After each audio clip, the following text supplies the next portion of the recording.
నమస్కారం జ్యోతిబ TV news కి స్వాగతం. హెడ్లైన్ చూద్దాం.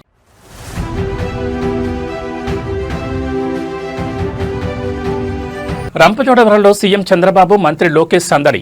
మెగా పీటీఎం 4.0లో ప్రత్యక్ష హాజరు.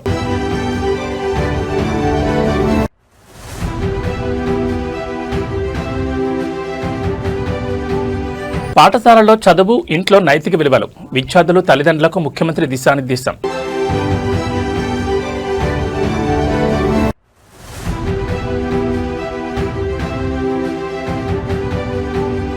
పట్నం రుక్కమమ్మ మృతి పట్ల తీవ్ర సంతాపం.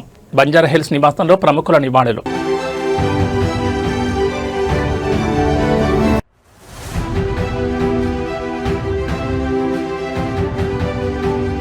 నోటీసులు లేకుండా పేదల షెడ్ల కూల్చివేత.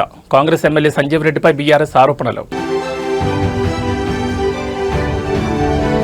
ఇక డీటెయిల్స్ చూస్తే రంపచోడవరంలో సీఎం చంద్రబాబు, మంత్రి లోకేష్ సందడి చేశారు. ఆంధ్రప్రదేశ్ ప్రభుత్వం విద్యారంగంలో చేపడుతున్న సంస్కరణలో భాగంగా నిర్వహించిన మెగా పేరెంట్ టీచర్ మీటింగ్ 4.0 కార్యక్రమంలో ముఖ్యమంత్రి చంద్రబాబు నాయుడు, విద్యాశాఖ మంత్రి నారా లోకేష్ పాల్గొన్నారు. పోలవరం జిల్లా రంపచోడవరంలోని ప్రభుత్వ ఉన్నత పాఠశాల మరియు జూనియర్ కళాశాల ప్రాంగణంలో జరిగిన ఈ కార్యక్రమంలో సీఎం చంద్రబాబు ప్రత్యేక ఆకర్షణగా నిలిచారు. విద్యార్థులు, ఉపాధ్యాయులు మరియు తల్లిదండ్రులతో నేరుగా ముచ్చటించి పీటీఎం నిర్వహణ తీరును పరిశీలించారు. పాఠశాలలోని క్లాస్ రూమ్లను సందర్శించిన సీఎం చంద్రబాబు కాసేపు ఉపాధ్యాయుడు అవతారమెత్తి విద్యార్థులకు సరదాగా పాఠాలు చెప్పారు. డిజిటల్ బోర్డు ద్వారా బోధిస్తున్న తీరును, విద్యార్థులు నాటిన మొక్కల సంరక్షణను తెలిపే గ్రీన్ పాస్పోర్ట్ విధానాన్ని పరిశీలించి వారిని అభినందించారు. విద్యార్థుల మార్కులు, అటెండెన్స్ మరియు ప్రగతి నివేదికలను స్వయంగా పరిశీలించి తల్లిదండ్రులతో చర్చించారు. అనంతరం పాఠశాల విద్యార్థులతో కలిసి సీఎం చంద్రబాబు, మంత్రి లోకేష్ క్షితిజ సమాంతరంగా కింద కూర్చుని మధ్యాహ్న భోజనం చేశారు. విద్యార్థులకు వడ్డిస్తున్న ఆహార నాణ్యతను అడిగి తెలుసుకున్నారు.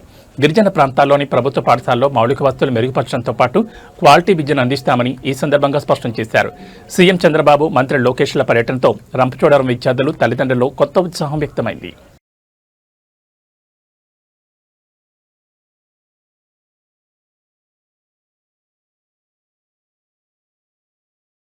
విద్యార్థుల భవిష్యత్తు, క్రమశిక్షణ మరియు నాణ్యమైన చదివే లక్ష్యంగా నిర్వహించిన మెగా పేరెంట్ టీచర్ మీటింగ్ 4.0లో ముఖ్యమంత్రి చంద్రబాబు నాయుడు విద్యార్థులకు, ఉపాధ్యాయులకు మరియు తల్లిదండ్రులకు కీలక సందేశాన్నిచ్చారు.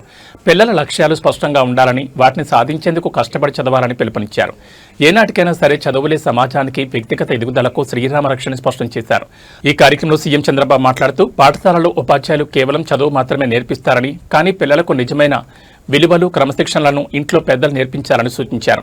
విద్యార్థులు చిన్నతనం నుంచే నిర్దిష్టమైన లక్ష్యాలను ఏర్పరచుకుని వాటిని సాధించడానికి నిరంతరం శ్రమించాలని ఆకాంక్షించారు. ఉపాధ్యాయులు, తల్లిదండ్రులు మరియు విద్యార్థులను ఒకే వేదికపై తీసుకొచ్చి అనుసంధానం చేయడానికి రాష్ట్ర వ్యాప్తంగా పేటీఎంలను నిర్వహిస్తున్నామని సీఎం తెలిపారు. తల్లిదండ్రులు తమ పిల్లల ప్రగతిని క్రమం తప్పకుండా పర్యవేక్షించాలని, పాఠశాల విద్యలో భాగస్వాములు కావాలని ఈ సందర్భంగా కోరారు. విద్యారంగంలో ప్రభుత్వం తెస్తున్న ఈ మార్పులు, సీఎం ఇచ్చిన దిశానిర్దేశం పట్ల విద్యార్థులు మరియు వారి తల్లిదండ్రులు హర్షం వ్యక్తం చేస్తున్నారు.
మాతృవియోగానికి గురైన పట్నం సోదరులను తెలంగాణ శాసనసభ స్పీకర్ గడ్డం ప్రసాద్ కుమార్ మరియు పలువురు మంత్రులు పరామర్శించారు.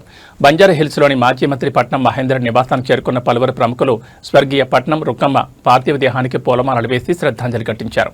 పట్నం రుక్కమ్మ పార్థివ దేహానికి శాసనసభ స్పీకర్ గడ్డం ప్రసాద్ కుమార్తో పాటు మంత్రులు తుమ్మల నాగేశ్వరరావు, దుద్దెళ్ల శ్రీధర్ బాబు పూలమాలలు వేసి ఘనంగా నివాళులర్పించారు. అనంతరం పట్నం మహేందర్ రెడ్డి, పట్నం నరేందర్ రెడ్డి మరియు వారి కుటుంబ సభ్యులను పరామర్శించి తమ సానుభూతిని తెలియజేశారు. రుక్కమ్మ మృతి పట్ల పలువురు రాజకీయ, సామాజిక రంగానికి చెందిన ప్రముఖులు తీవ్ర దిగ్భ్రాంతిని వ్యక్తం చేశారు. వారి కుటుంబానికి కష్ట సమయంలో దేవుడి ధైర్యాన్ని ప్రసాదించాలని, ఆమె ఆత్మకు శాంతి చేకూరాలని ఆకాంక్షించారు. అంతిమ సంస్కారాల కోసం బంధువులు, శ్రేణులు భారీగా బంజారాహిల్స్ నివాసానికి తరలివస్తున్నారు. పట్నం కుటుంబ సభ్యులకు పలువురు ప్రజాప్రతినిధులు తమ ప్రగాఢ సానుభూతిని తెలియజేశారు.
సంగారెడ్డి జిల్లా నారాయణఖేడ్ నియోజకవర్గంలోని మనూరు మండలం బెల్లాపూర్లో తీవ్ర ఉధృత చోటు చేసుకుంది. ఎలాంటి ముందస్తు నోటీసులు ఇవ్వకుండా అధికారులు అర్ధరాత్రి వేళ బుల్డోజర్లతో వచ్చి పేదల షెడ్లను కూల్చివేయడం స్థానికంగా తీవ్ర కలకలం రేపింది.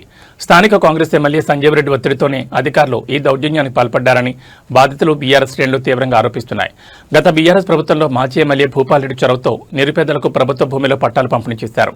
ఆ స్థలంలో షెడ్లు వేసుకుని చిరు వ్యాపారాలు చేసుకుంటున్న పేదల పొట్టకొడుతూ అధికారులు రాత్రికి రాత్రే కూల్చివేతలు చేపట్టారు. విషయం తెలిసిన వెంటనే బీఆర్ఎస్ నియోజకవర్గ ఇన్ఛార్జ్ మాజీ ఎమ్మెల్యే భూపాల్ రెడ్డి బెల్లాపూర్ గ్రామాన్ని సందర్శించి కూల్చివేసిన స్థలాన్ని క్షేత్రస్థాయిలో పరిశీలించారు. అధికారుల ఎమ్మెల్యే వైఖరిని తీవ్రంగా ఖండించిన భూపాల్ రెడ్డి బాధితులు స్థానిక ప్రజలతో కలిసి ప్రధాన రహదారిపై బైఠాయించి ధర్నా రాస్తారోకో నిర్వహించారు. పట్టాలిచ్చిన స్థలంలో పేదల ఇళ్లను, షెడ్లను కూల్చడమే ఈ ప్రభుత్వ పనాన్ని నిలదీశారు. తక్షణమే అధికారులు స్పందించి బాధితులకు అదే స్థలంలో నివాసాల నిర్మాణం ప్రారంభించాలని డిమాండ్ చేశారు. మాజీ ఎమ్మెల్యే భూపాల్ రెడ్డి రాస్తారోకోతో బెల్లాపూర్ పరిసర ప్రాంతాల్లో ట్రాఫిక్ నిలిచిపోయి పోలీసులు భారీగా మోహరించారు.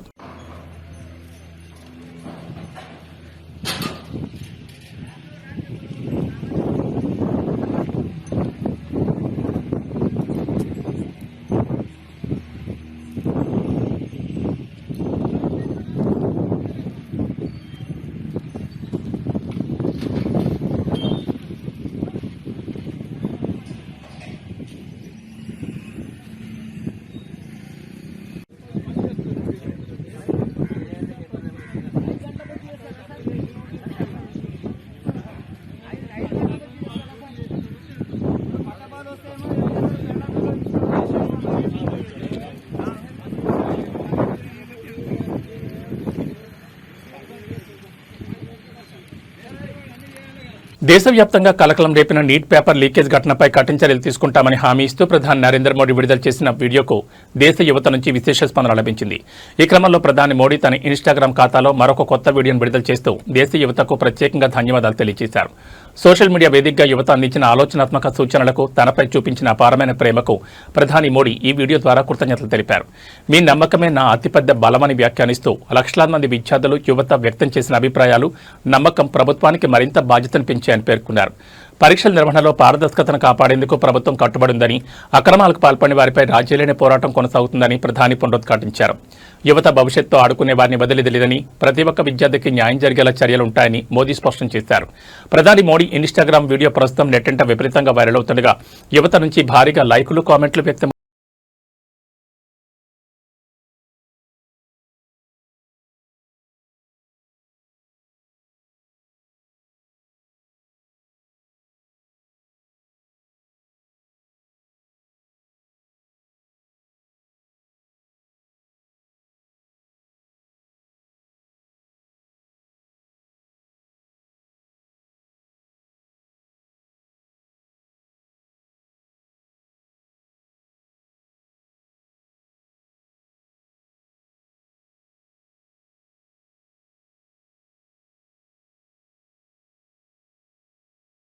ఎంత పెద్దదైనా పిల్లల పెంపకంలో తండ్రి బాధ్యత అత్యంత కీలకమని నిరూపించారు పార్వతీపురం మన్యం జిల్లా collector doctor N Prabhakar Reddy. స్థానిక డీవీఎం పాఠశాలలో నిర్వహించిన పేరెంట్స్ టీచర్స్ మీటింగ్కు ఆయన ఎలాంటి ప్రోటోకాల్ ఆర్భాటాలు లేకుండా సాధారణ తండ్రిలా హాజరయ్యారు. కలెక్టర్ హోదాను పక్కన పెట్టి ఒక సామాన్య పౌరుల క్యూలో నిలబడి తన కుమారుడి విద్యా ప్రగతిని అడిగి తెలుసుకోవడం అందరినీ ఆకట్టుకుంది. డీవీఎం పాఠశాలలో చదువుతున్న తన కుమారుడు క్రిష్ ధరణ్ రెడ్డి తరగతి గదికి వెళ్లిన కలెక్టర్ ప్రభాకర్ రెడ్డి ఉపాధ్యాయులతో నేరుగా ముచ్చటించారు. బాబు చదువులో ఎలా రాణిస్తున్నాడు, అటెండెన్స్ ప్రవర్తన ఎలా ఉందనే విషయాలను టీచర్లను అడిగి తెలుసుకున్నారు. రోజు జిల్లా పరిపాలనలో బిజీగా ఉండే ఐఏఎస్ అధికారి ఇలా స్కూల్ పీటీఎంకి రావడం చూసి ఉపాధ్యాయులు, ఇతర విద్యార్థుల తల్లిదండ్రులు ఆశ్చర్యపోయారు. ఈ సందర్భంగా కలెక్టర్ మాట్లాడుతూ సమాజంలో ఎంతటి ఉన్నత పదవిలో ఉన్నప్పటికీ పిల్లల భవిష్యత్తును తీర్చిదిద్దడంలో తండ్రిగా తన బాధ్యతను మర్చిపోకూడదని పేర్కొన్నారు. ప్రతి ఒక్క తల్లిదండ్రులు క్రమం తప్పకుండా పీటీఎంలకు హాజరై పిల్లల చదువులను పర్యవేక్షించాలని పిలుపునిచ్చారు. కలెక్టర్ చూపిన ఈ చొరవపై నెట్జన్లు, స్థానికులు ప్రశంసల వర్షం కురిపిస్తున్నారు. పార్వతీపురం డీవీఎం స్కూల్లో ఆవిష్కృతమైన ఈ దృశ్యం ప్రస్తుతం సోషల్ మీడియాలో బాగా వైరల్ అవుతోంది.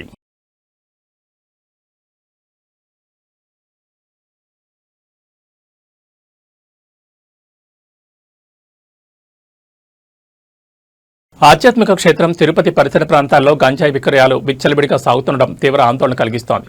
మత్తుకు బానిసలైన కొందరు యువకులు ఏకంగా ప్రభుత్వ పాఠశాల ప్రాంగణంలోనే గంజాయి మద్యం సేవించు హల్చల్ చేశారు. తిరుపతి రూరల్ మండలం మంగళంలోని ఎంపీపీ స్కూల్లో రాత్రి వేళలో యువకులు చేస్తున్న ఈ అక్రమ బాగోతానికి సంబంధించిన వీడియోలు సోషల్ మీడియాలో వైరల్గా మారాయి. వైరల్ అవుతున్న దృశ్యాలను పరిశీలిస్తే మంగళం ఎంపీపీ ప్రాథమిక పాఠశాల ఆవరణలోని యువకులు మద్యం సీసాలు, గంజాయి పొట్లాలు పెట్టుకుని బాహాటంగా తాగుతున్నట్లు స్పష్టమవుతోంది. సరస్వతి నిలయంగా భావించే విద్యాలయాలను మత్తు పానీయాలకు అడ్డగా మార్చుకోవడంపై స్థానికులు, విద్యార్థుల తల్లిదండ్రులు తీవ్ర ఆగ్రహం వ్యక్తం చేస్తున్నారు. పాఠశాల ఆవరణలో భద్రత కొరవైందని వాపోతున్నారు. తిరుపతి రూరల్ ప్రాంతంలో గంజాయి నెట్వర్క్ రోజురోజుకు విస్తరిస్తోందని, కాలేజ్ విద్యార్థులు యువతను లక్ష్యంగా చేసుకుని విక్రయాలు సాగిస్తున్నారని ఆరోపణలు వస్తున్నాయి. రాత్రి వేళలో పోలీసులు పెట్రోలింగ్ నిర్వహించకపోవడం వల్లే మత్తుబాబుల ఆగడాల మితిమీరుతున్నాయని స్థానికులు మండిపడుతున్నారు. తక్షణమే పోలీసులు స్పందించి గంజాయి విక్రేతలతో పాటు స్కూల్లో హల్చల్ చేసిన వారిపై కఠిన చర్యలు తీసుకోవాలని డిమాండ్ చేస్తున్నారు. సోషల్ మీడియాలో వైరల్ అయిన ఈ వీడియోపై తిరుపతి పోలీసులు విచారణ వేగవంతం చేశారు.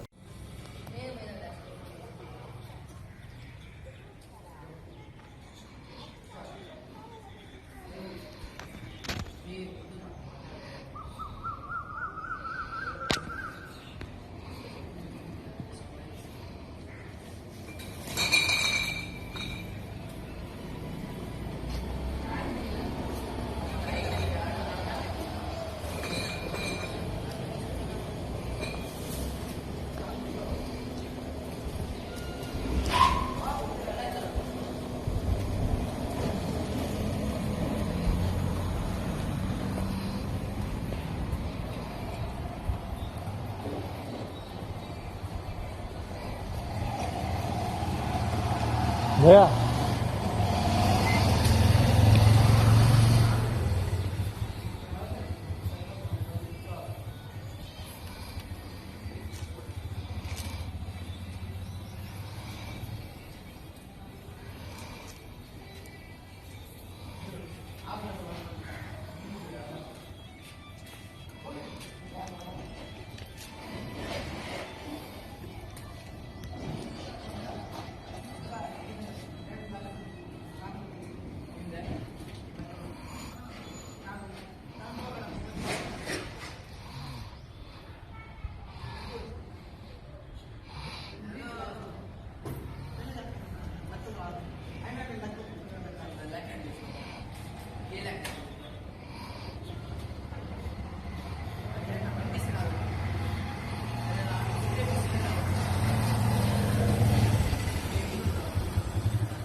వెళ్ళిపో. ఢిల్లీలోని జంతర్ మంతర్ వద్ద విద్యార్థులు యువత చేపట్టిన నిరసన కార్యక్రమాలపై సొంత కేంద్ర ప్రభుత్వమే సంచలన ప్రకటన చేసింది.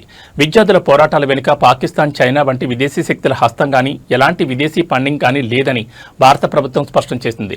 దీంతో గత కొన్ని రోజులుగా విద్యార్థుల ఆందోళనపై విదేశీ కుట్ర కోణం ఉందంటూ వ్యాఖ్యలు చేసిన బీజేపీ నేతలకు సొంత ప్రభుత్వ ప్రకటనతో గట్టి చెంపదెబ్బ తగిలినట్లయింది. జంతర్ మంతర్లో తమ హక్కులు, ఉద్యోగాలు మరియు పరీక్షల పారదర్శకత కోసం విద్యార్థులు చేపట్టిన శాంతియుత నిరసనలను కొందరు బీజేపీ నేతలు టార్గెట్ చేశారు. ఈ నిరసనల వెనుక విదేశీ శక్తుల కుట్ర ఉందంటూ చైనా, పాకిస్తాన్ల నుంచి నీతులు వస్తున్నాయని విమర్శలు గుప్పించారు. అయితే పార్లమెంట్ సాక్షిగా మరియు అధికారిక ప్రకటన ద్వారా కేంద్ర ప్రభుత్వం ఈ ఆరోపణలను పూర్తిగా తోసిపుచ్చింది. అలాంటి ఆధారాలేమీ లభించలేదని తెగేసి చెప్పింది. కేంద్రం ఇచ్చిన స్పష్టతతో విద్యార్థి సంఘాలు, ప్రతిపక్షాలు తీవ్రస్థాయిలో ధ్వజమెత్తుతున్నాయి. తమ న్యాయమైన డిమాండ్లను పక్కదారి పట్టించేందుకే బీజేపీ నాయకులు దేశద్రోహం రంగు పూసేందుకు ప్రయత్నించారని మండిపడుతున్నారు. నిరూపణ లేని ఆరోపణలు చేసిన నేతలు తక్షణమే దేశ యువతకు, విద్యార్థులకు క్షమాపణ చెప్పాలని డిమాండ్ చేస్తున్నారు. జంతర్ మంతర్ నిరసనలపై కేంద్ర ప్రభుత్వం క్లారిటీతో ఇప్పుడు జాతీయ స్థాయిలో రాజకీయ వాతావరణం మరింత వేడెక్కింది. ही ऑल्सो मधु आपने कहा बात आपने उठाई कि फॉरेन फंडिंग वगैरह की बात जो आपने कही, जो प्रदर्शन चल रहा है, तो मैं ये कहना चाहूँगा कि मेरे पास इस मसले पर किसी प्रकार का कोई इन्फॉर्मेशन आपसे साझा करने के लिए नहीं है. శ్రీకాకుళం జిల్లా రణస్థలం వద్ద తీవ్ర రాజకీయ ఉద్రిక్తత చోటు చేసుకుంది. మాజీ మంత్రి డాక్టర్ సీదిరి అప్పలరాజు అక్రమ అరెస్టు నిరసిస్తూ ఆయన కుటుంబ సభ్యులకు సంఘీభావం తెలిపేందుకు నరసన్నపేటకు బయలుదేరిన వైఎస్ఆర్సీపీ ముఖ్య నాయకులను పోలీసులు మార్గమధ్యంలోనే అడ్డుకున్నారు. శ్రీకాకుళం జిల్లా సరిహద్దుల్లో భారీగా మోహరించిన పోలీసులు నేతల కాన్వాయ్ నిలిపివేయడంతో తీవ్ర ఉద్రిక్త వాతావరణం నెలకొంది. వైఎస్ఆర్సీపీ రీజనల్ కోఆర్డినేటర్, మాజీ ఉప ముఖ్యమంత్రి బూడి ముత్యాలనాయుడు, శ్రీకాకుళం పార్లమెంటు పార్టీ పరిశీలకులు ఎమ్మెల్సీ డాక్టర్ కుంభ రవిబాబు మరియు మాజీ ఎమ్మెల్యే గొర్లె కిరణ్ కుమార్లను పోలీసులు రణస్థలం వద్ద అడ్డుకున్నారు. జిల్లాలోకి వెళ్లడానికి ఎలాంటి అనుమతులు లేవని పోలీసులు స్పష్టం చేయడంతో వైఎస్ఆర్సీపీ నేతలు, కార్యకర్తలు పోలీసులతో తీవ్ర వాగ్వాదానికి దిగారు. పరామర్శలకు వెళ్తున్న తమను ఏ ప్రాతిపదికన అడ్డుకుంటారంటూ నిలదీశారు. కూటమి ప్రభుత్వం కక్షపూరితంగానే వైఎస్ఆర్సీపీ నాయకులను అరెస్టులు చేస్తోందని, ప్రశ్నించే గొంతులను నొక్కేసేందుకు పోలీసులను ఆయుధంగా వాడుకుంటోందని వైఎస్ఆర్సీపీ నేతలు మండిపడ్డారు. రణస్థలం వద్ద రోడ్డుపైనే బైఠాయించి ప్రభుత్వానికి వ్యతిరేకంగా నినాదాలు చేశారు. దీంతో రంగంలో దిగిన పోలీసులు పలువురు నేతలను, శ్రేణులను అదుపులోకి తీసుకున్నారు. రణస్థలం వద్ద వైఎస్ఆర్సీపీ నేతల అరెస్టులతో శ్రీకాకుళం జిల్లా వ్యాప్తంగా రాజకీయ వేడి మరింత రాజుకుంది.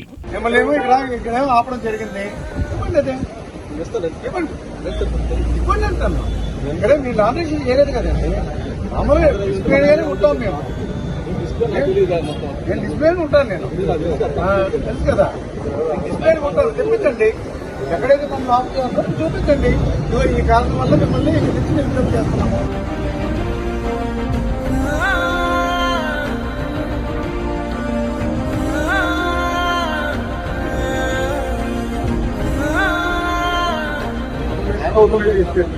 చెప్తుంటే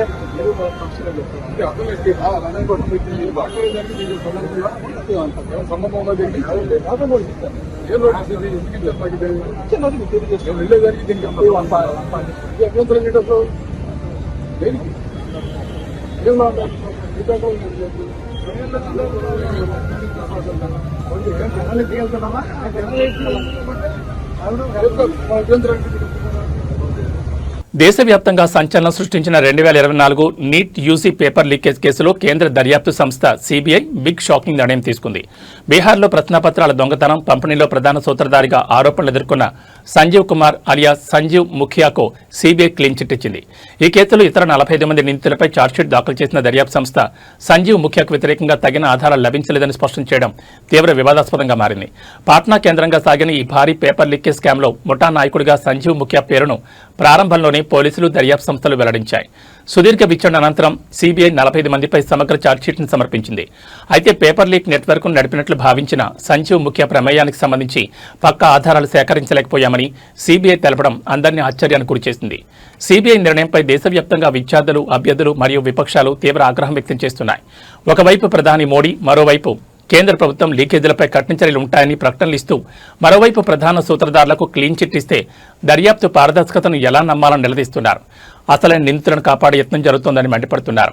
నీట్ పేపర్ లీకేజ్ దర్యాప్తులో సీబీఐ ఇచ్చిన క్లీన్ చిట్తో ఈ వ్యవహారం మళ్లీ సుప్రీంకోర్టు దృష్టికి మరియు రాజకీయ వేదికలకు వెళ్లే అవకాశం కనిపిస్తోంది.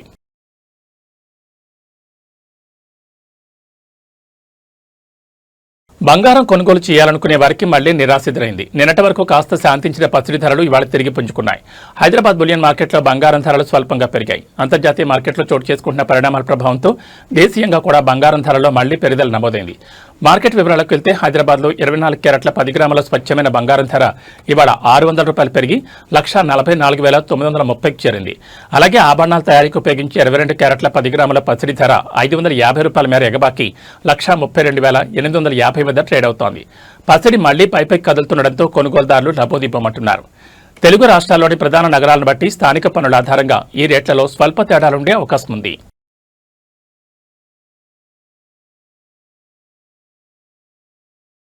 తెలంగాణలోని పలు జిల్లాల్లో మధ్యాహ్నం నుంచి అక్కడక్కడ తేలికపాటి నుంచి మోస్తరు వర్షాలు పడే అవకాశం ఉందని వాతావరణ శాఖ అంచనా వేసింది. ఈ రోజు తెలంగాణలో పగటి ఉష్ణోగ్రత గరిష్టంగా 32 డిగ్రీల సెల్సియస్ వరకు నమోదయ్యే అవకాశం ఉంది.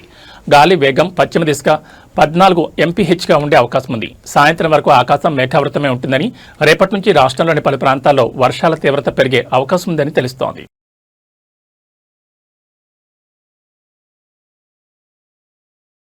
ఇవి బులెటిన్ విశేషాలు. నమస్కారం.